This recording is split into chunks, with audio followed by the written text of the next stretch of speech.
Vous écoutez la radio ISDB. Pour suivre nos directs, abonnez-vous à notre page Facebook Radio ISDB et activez la cloche de notification. Radio ISDB jusqu'au sommet. Radio ISDB, la web radio qui écoute la jeunesse en vous.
Vous écoutez la radio ISDB. Pour suivre nos directs, abonnez-vous à notre page Facebook Radio ISDB et activez la cloche de notification. Radio ISDB jusqu'au sommet. Radio ISDB, la web radio qui écoute la jeunesse en vous. Radio ISDB jusqu'au sommet. Auditeurs, auditrices, chers web téléspectateurs de la radio ISDB, bonsoir. Un plaisir et un honneur pour moi de vous retrouver pour cette émission spéciale avec Tam Slamani qui est assistante réalisatrice. Elle nous fait l'honneur d'être dans nos locaux ce soir. Je vais avoir l'opportunité de discuter avec elle à propos de son travail, de ses expériences, de son point de vue dans l'industrie cinématographique. Je vous présente notre invité juste après ceci. Jusqu'au sommet. Monsieur, je suis incorruptible. Coupé. Ici, c'est l'Institut supérieur Don Bosco. Nous sommes formés au métier de la fiction, du film documentaire, de la création publicitaire, de l'infographie. Nos studios sont bien équipés pour nous appliquer au métier du journalisme, de la radio, de la télévision, de l'ingénierie musicale dans un parcours licence professionnelle en communication multimédia. Les filières de sciences de l'éducation et de philosophie sont disponibles en parcours licence et master à l'Institut supérieur Don Bosco. L'Institut supérieur Don Bosco, c'est à Agodesewa à Lomé. Téléphone 93 08 80 80 98 87 97 27. Clap. C'est là-bas, on s'en va comme ça. Après ton bac, rejoins-nous.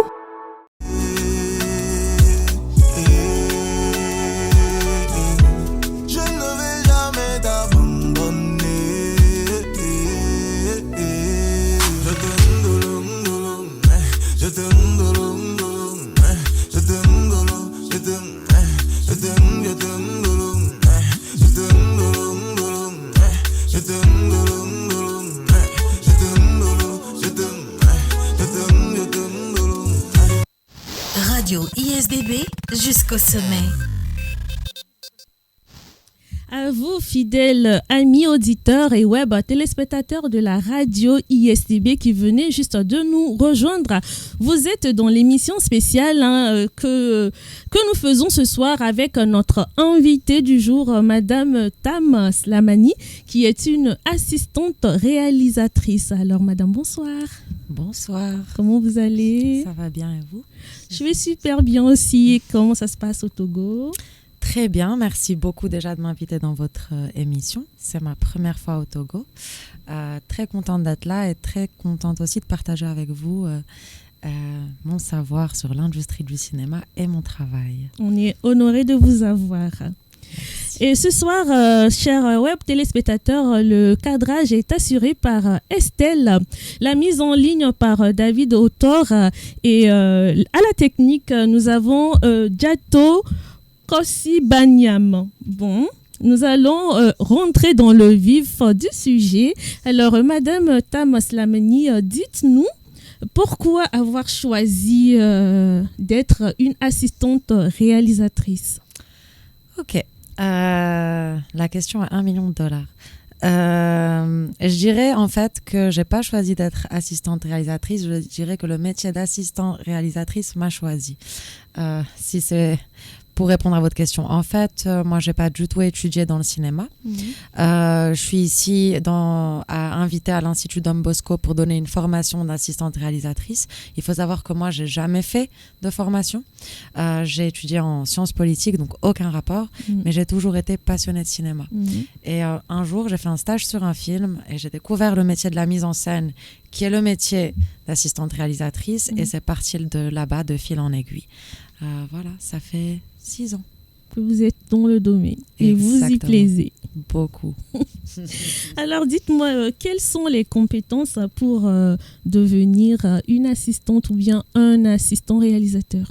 Alors, franchement, comme je vous l'ai déjà dit là tout de suite, moi, j'ai pas d'éducation en cinéma. Donc, en réalité, ce qu'on nous demande, ce qu'il faut savoir faire, c'est des choses qu'on apprend ou tout seul ou qui font déjà partie de nous déjà. Et en réalité, tout démarre avec être quelqu'un d'extrêmement organisé. Ça demande beaucoup d'organisation en réalité, avant toute chose. Et surtout, comme je vous l'ai dit en cours, c'est être un bon communicant. Savoir parler avec les différentes personnes, savoir régler les problèmes, savoir surtout et avant tout mettre de côté son ego, parce que il n'a pas de place en fait lorsqu'il s'agit de résoudre des problèmes. Il faut penser au bien du film avant de penser à soi. Il faut penser au bien du film avant de penser à soi. Alors dites-moi, quels sont les différents types de films sur lesquels vous avez eu à travailler en tant qu'assistante réalisatrice? Alors, j'ai fait des films, j'ai fait des séries et j'ai fait de la publicité. La publicité, je ne referai plus jamais ça de ma vie. C'est rien de plus... en tout cas, pour moi, je trouve ça très ennuyeux parce que ça m'embête de filmer un produit ou de faire de la publicité pour un produit. Parce que ce que j'aime, c'est le cinéma, c'est la fiction, c'est raconter des histoires. Et en ce sens-là, j'ai fait des séries, j'ai fait de l'action, des films d'action, des séries d'action, j'ai fait du drame, j'ai fait de la science-fiction, j'ai fait un court-métrage d'horreur, j'ai fait un western... Et c'est à peu près ça. Et c'est à peu près ça. Alors, quels sont les plus grands défis, les défis les plus courants auxquels les assistants réalisateurs sont confrontés sur un plateau de tournage? Alors franchement, il y en a beaucoup. Un tournage, c'est un lieu qui peut être très stressant et qui ne devrait jamais l'être. Et ça, c'est le rôle du premier assistant réalisateur, de faire en sorte qu'on travaille dans un contexte... pas stressant pour l'équipe, pas stressant pour les comédiens. Et en réalité, son travail avant tout, c'est d'anticiper toutes les choses qui peuvent ne pas bien se passer et avoir une solution à toutes les choses qui se passeront très certainement mal. Donc, c'est pouvoir tout anticiper et c'est, comme je vous l'ai dit, être quelqu'un qui est prêt à trouver des solutions à l'instant que le problème se présente et ne jamais être effrayé, tout prendre calmement, parce qu'à la fin, si un jour tu viens sur un plateau de tournage et qu'il y a une situation stressante, on dirait que tout le monde croit que c'est la fin du monde et que tout le monde va mourir. Mais en fait, il faut rappeler aux gens qu'en fait, on fait qu'un film et qu'on sauve pas des vies et qu'il faut relaxer 2 secondes et qu'en prenant 5 secondes pour se relaxer et réfléchir calmement, on trouvera la solution et on fera du bon travail. Alors, en parlant du stress sur un plateau de tournage, quel a été le plus gros défi auquel vous avez eu à vous confronter sur un plateau de tournage? Il y en a eu tellement, c'est ça? Il y en a eu beaucoup. Oui. Et je dirais qu'une fois, il nous restait plus beaucoup de temps et il restait surtout plus trop de mémoire sur la carte de la caméra et que je devais envoyer 100 chevaux à l'attaque avec des cavaliers dessus et qu'à ce moment-là, ma radio, mon talkie-walkie décide de plus marcher. Et donc la scène était complètement lancée, j'avais aucune idée, jusqu'à ce que je vois quelqu'un qui arrive vers moi en courant, hurlant, en m'insultant de tous les noms, en me disant pourquoi les chevaux ils sont pas été envoyés. Et en fait, j'avais pas reçu l'information. Ça, c'était très stressant. Désolée, j'espère qu'à la fin, vous avez pu quand même finaliser le tournage. Bien sûr, à la fin, on finit toujours par y arriver. Alors, comment les assistants réalisateurs travaillent-ils avec les réalisateurs sur un plateau de tournage? En réalité, comme le travail l'indique, on est l'assistant du réalisateur avant tout. C'est-à-dire qu'on sert le film, mais qu'on sert surtout et avant tout la vision du réalisateur. Ça veut dire toujours être à son écoute, être là face à ses peurs aussi. Des fois, on a des scènes très compliquées en termes de technique, et c'est ce que le chef opérateur viendra me dire. Mais moi, je sais que pour le réalisateur, ce qui compte avant tout, c'est le jeu des comédiens. Et ce sera surtout, par exemple, lui accorder le temps de répéter, de boucler la scène jusqu'à ce qu'il soit arrivé à l'émotion qu'il cherchait à dégager de ses comédiens. Donc, toujours être à son écoute et respecter sa vision à lui. Alors, vous avez... Mais attends, pardon. Oui. Si le réalisateur, des fois, est fou, et ça arrive, il faut aussi pouvoir le repositionner, le recadrer et lui rappeler que les gens sont fatigués et qu'on n'a plus le temps et qu'il faut passer à autre chose. Donc, c'est vraiment un travail de psychologue. N'est-ce pas? Un travail de psychologue. Donc, l'assistant réalisateur doit être quelqu'un de posé à la base et doit pouvoir gérer toutes les situations. Oui, mais franchement, ça s'apprend. C'est ça que je veux vous dire, parce que moi, il y a 6 ans, c'est pas moi aujourd'hui. Moi, il y a 6 ans sur un plateau, c'est clairement pas moi aujourd'hui. Et en fait, tout s'apprend. Donc, voilà. Alors, vous aviez dit tout à l'heure que c'était votre première fois au Togo. Ça me pousse à vous demander, est-ce que vous avez déjà eu à faire des collaborations avec des réalisateurs africains ici en Afrique?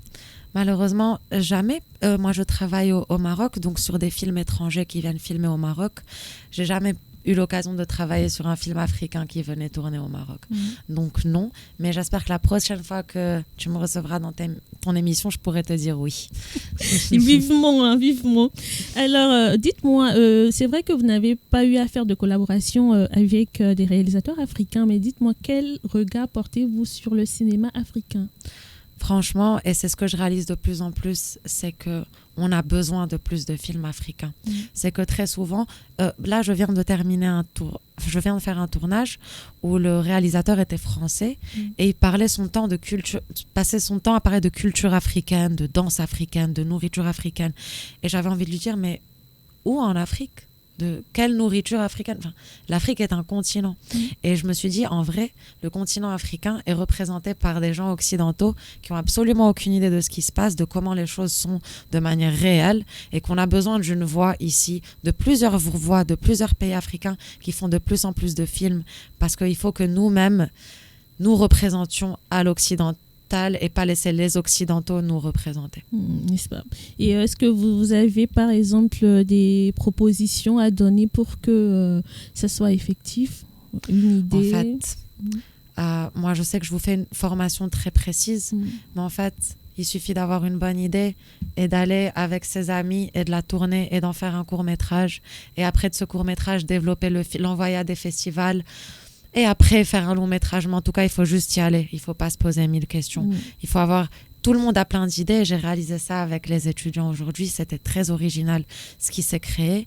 Et il faut juste se donner les moyens. Et par se donner les moyens, c'est avoir une idée et pas réfléchir et aller dire « Ok, maintenant, je vais aller la filmer ». D'accord, justement, parlant de formation, nous allons marquer une pause et revenir juste après. Radio ISDB jusqu'au sommet. Jusqu'ici, je n'avais pas le choix. Je me suis adaptée au choix.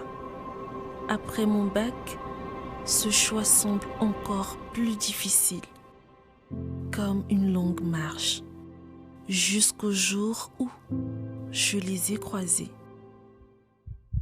Puis, j'y suis.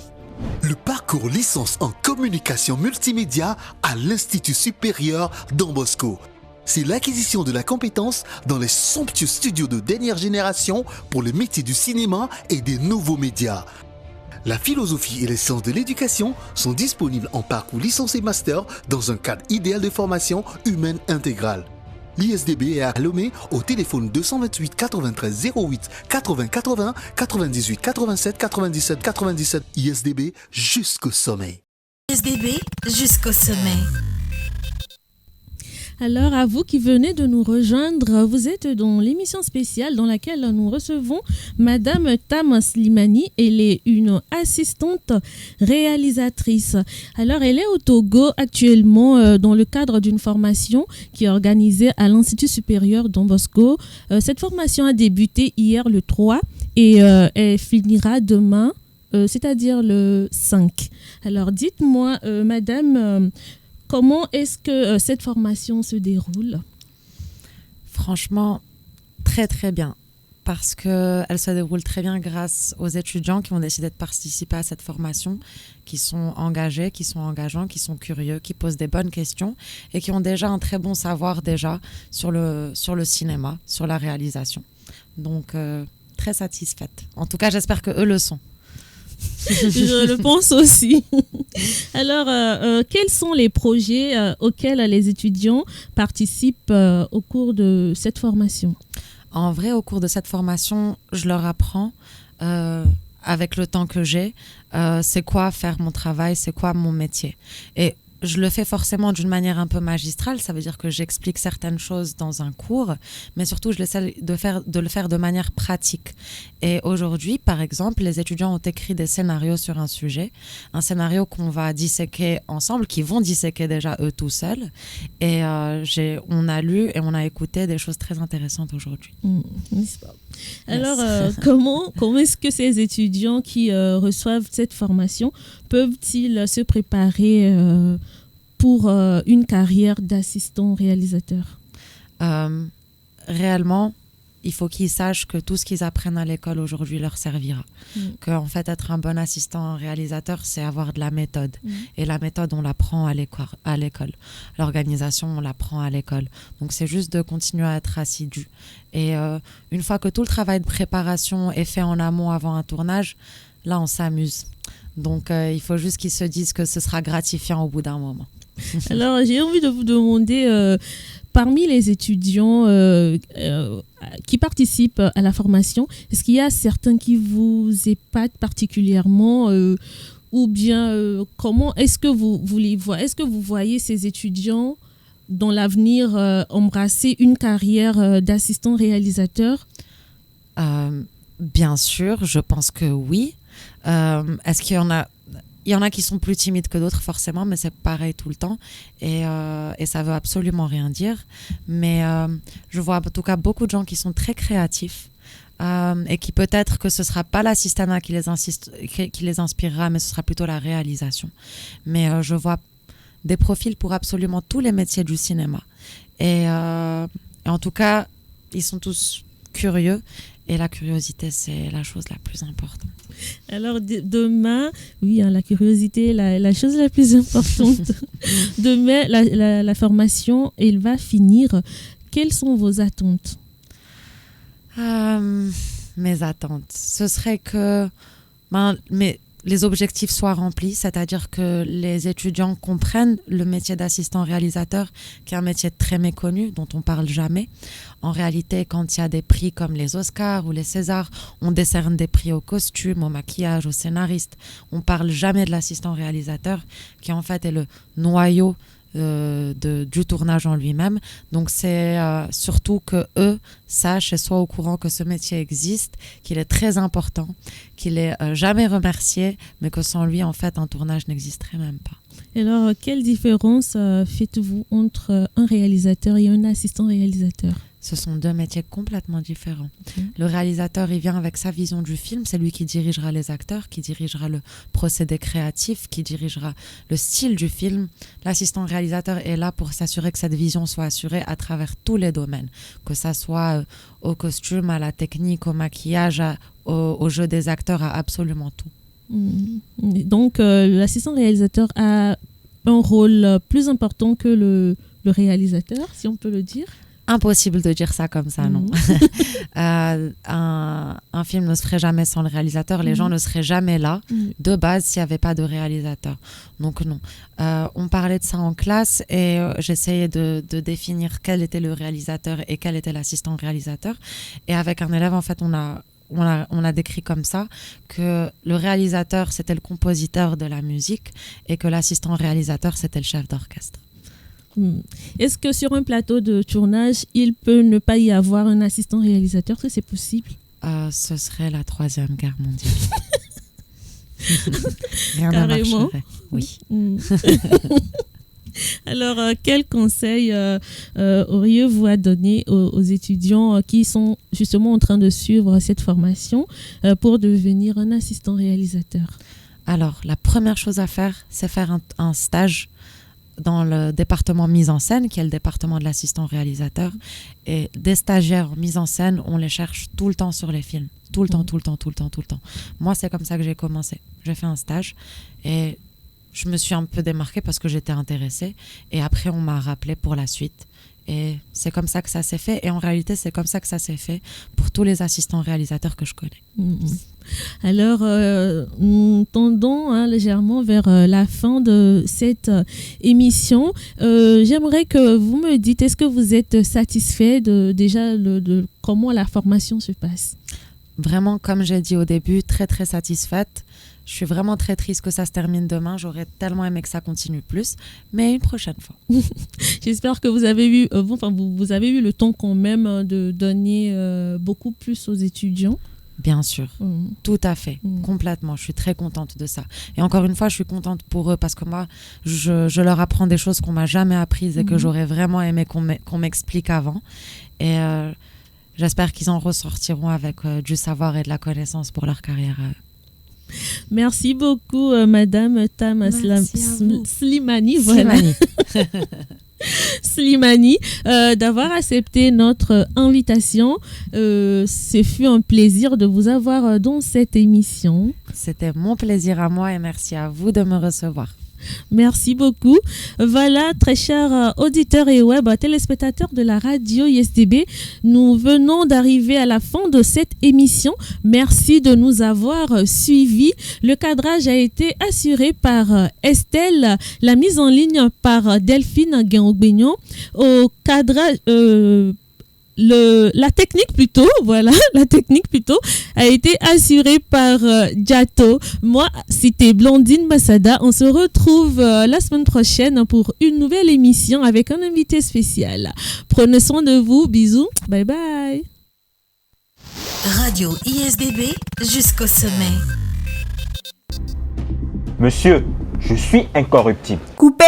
Ici, c'est l'Institut supérieur Don Bosco. Nous sommes formés au métier de la fiction, du film documentaire, de la création publicitaire, de l'infographie. Nos studios sont bien équipés pour nous appliquer au métier du journalisme, de la radio, de la télévision, de l'ingénierie musicale dans un parcours licence professionnelle en communication multimédia. Les filières de sciences de l'éducation et de philosophie sont disponibles en parcours licence et master à l'Institut supérieur Don Bosco. L'Institut supérieur Don Bosco, c'est à Agodesewa à Lomé. Téléphone 93 08 80 80 98 87 97 27. Clap. C'est là-bas, on s'en va comme ça. Après ton bac, rejoins-nous.